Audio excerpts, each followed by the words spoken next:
Olá amigos, amiguinhas, para o nosso evangelho de hoje, vamos elevar nosso pensamento a Deus, Pai Todo-Poderoso, ao nosso Mestre Jesus, aos nossos guias, nossos benfeitores, aos bons espíritos que sempre estão conosco, nos ajudando e nos intuindo.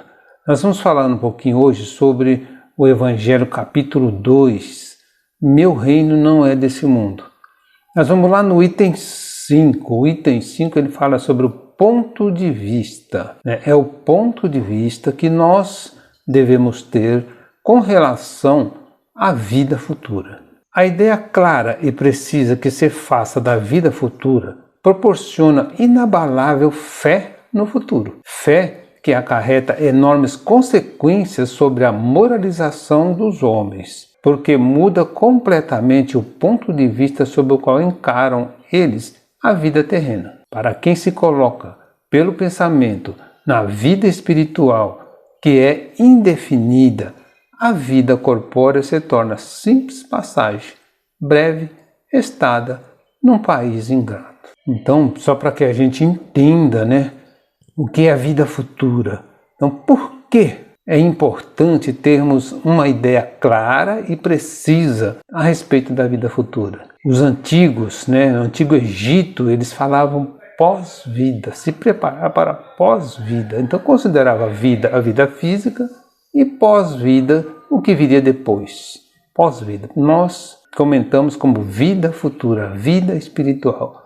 Então, por que é importante a gente saber disso? Porque é do conceito que dela fazemos que dependerá a nossa compreensão e aceitação resignada das mudanças e tribulações da nossa vida terrena. Então é o conceito que fazemos, que faz com que a gente aceite essas tribulações, aceite a vida. O ponto de vista sobre o qual encaramos a vida física depende da ideia clara e precisa que temos sobre a vida futura.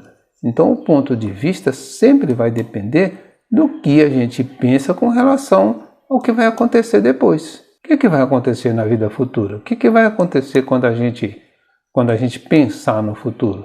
A gente tem que entender o que vai ser, como vai ser a vida futura. A morte nada mais restará de aterrador, deixa de ser a porta que se abre para o nada e torna-se a que dá para a libertação, pela qual entra o exilado numa mansão de bem-aventurança e de paz. Pelo simples fato de duvidar da vida futura, o homem dirige todos os seus pensamentos para a vida terrestre, sem nenhuma certeza quanto ao futuro. Dá tudo ao presente. Nenhum bem, divisando mais precioso do que os da terra, torna-se qual criança que nada mais vê do que os seus brinquedos. Então, se a gente tem uma visão da vida futura, a morte deixa de ser um terror. A gente sabe que a hora vai chegar, mas que tem uma continuação.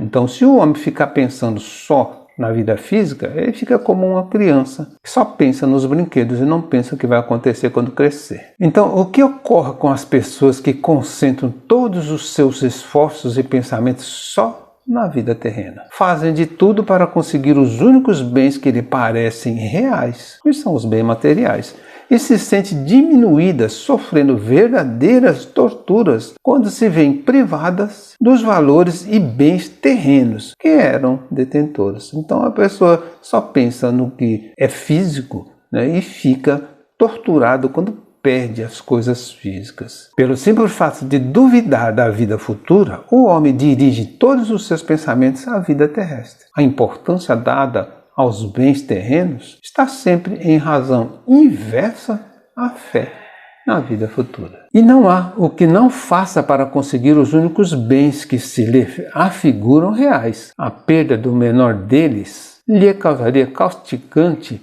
pesar, um engano, uma decepção, uma ambição insatisfeita, uma injustiça de que seja vítima, orgulho ou a vaidade ferida são outros tantos tormentos, que lhe transformam a existência numa perene angústia, infligindo-se ele, desse modo, a si próprio, verdadeira tortura de todos os instantes, colocando o ponto de vista de onde considera a vida corpórea no lugar mesmo em que ele aí se encontra. Vastas proporções, assume tudo o que rodeia. Então o homem coloca, o ponto de vista dele é na vida presente, no que ele vê, no que ele sabe, no que ele conhece, tudo que o rodeia, e esquece que a vida continua. Então, quando damos mostra do nosso apego aos bens e valores terrenos, quando nos atormentamos facilmente diante de incidentes da nossa vida presente,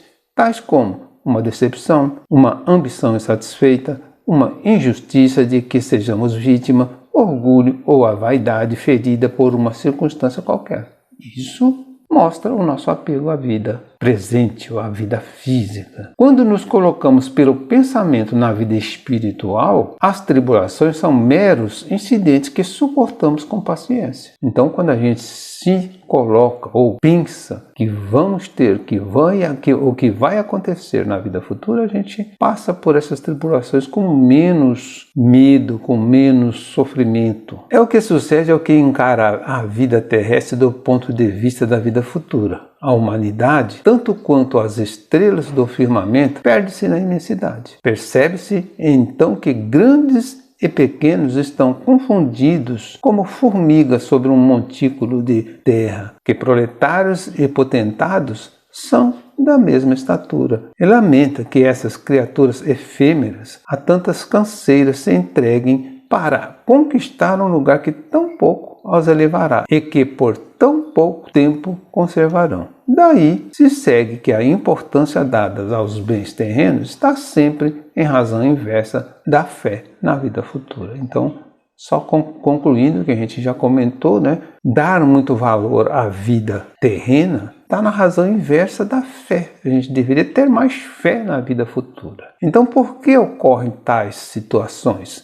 Ocorrem porque os homens interpretam a vida futura sob o ponto de vista da sua vida corpórea. Dessa forma, o mal que os aflige e o bem que atinge os outros tomam vastas proporções, e o que os torna infelizes. Então, o homem de hoje, ele analisa com relação ao que acontece também com os outros. Só acontece comigo, só eu que sofro, e aí torna-se infeliz. Aquele que se acha no interior de uma cidade, tudo lhe parece grande. Assim, os homens que ocupam as altas posições como os monumentos. Então, a pessoa que nunca conheceu uma cidade grande, então ela acha que a cidade dela é grande, que é uma cidade enorme. Quando conhece uma cidade grande, aí vê que aquilo que sabia era tão pequeno.